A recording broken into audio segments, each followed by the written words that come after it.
આજરોજ તારીખ 20/6/2024 રોજ વહેલી સવારે મરીન કમાન્ડોની ટીમ કોસ્ટલ પેટ્રોલિંગમાં હતી તે દરમિયાન યક્ષ મંદિરથી આગળ સૈયદે સુલેમાન ટાપુ પરથી બિનવારસી હાલતમાં એક કોથળો મળી આવી છે, જેને ચેક કરતા તેમાંથી 10 પેકેટ નીકળી આવ્યા છે।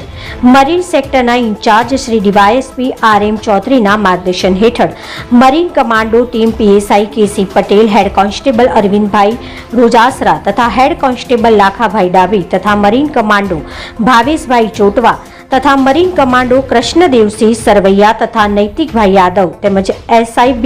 BB સંગાર સાથે ટીમ પેટ્રોલિંગમાં હતી તે દરમિયાન મળેલ 10 પેકેટ જખો મરીન પોલીસ સ્ટેશનમાં જમા કરાવીને આગળની કાર્યવાહી હાથ ધરવામાં આવી છે।